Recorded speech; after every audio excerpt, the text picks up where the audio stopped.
মধ্যপ্রাচ্যে প্রবল রাজনৈতিক ঝাঁকুনি দিয়েছেন মার্কিন প্রেসিডেন্ট ডোনাল্ড ট্রাম্প।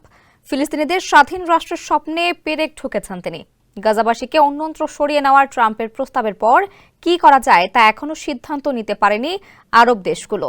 এবার ট্রাম্পের বার্তা নিয়ে মধ্যপ্রাচ্যে পৌঁছেছেন মার্কিন পররাষ্ট্রমন্ত্রী মার্কো রুবিও। নিজের প্রথম মধ্যপ্রাচ্য সফরে রুবিও পা রেখেছেন ইসরায়েলে।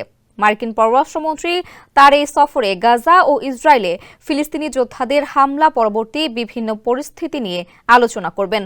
গেল সপ্তাহে যুক্তরাষ্ট্রের পররাষ্ট্র মন্ত্রণালয়ের একজন কর্মকর্তা জানিয়েছিলেন, ট্রাম্পের পরিকল্পনা নিয়েও আলোচনা করবেন রুবিও। জানুয়ারি মাসের শেষ দিকে ট্রাম্প গাজাবাসীকে জর্ডান ও মিশরে স্থানান্তরের প্রস্তাব দিয়েছিলেন। কোটি মানুষের আস্থার ভালোবাসায় 11 বারের মতো দেশের 1 নম্বর রেফ্রিজারেটর ব্র্যান্ড ওয়ালটন। সে সময় এ নিয়ে তীব্র প্রতিক্রিয়া সৃষ্টি হয়েছিল। পরবর্তীতে 4 ফেব্রুয়ারি ইসরায়েলি প্রধানমন্ত্রী বেনিয়ামিন নেতানিয়াহুকে পাশে বসিয়ে গাজা নিয়ে নতুন পরিকল্পনা প্রকাশ করেন ট্রাম্প। এক সপ্তাহের ব্যবধানে ট্রাম্প জানান, তার পরিকল্পনা অনুযায়ী গাজায় আর ফিরতেই পারবে না ফিলিস্তিনিরা।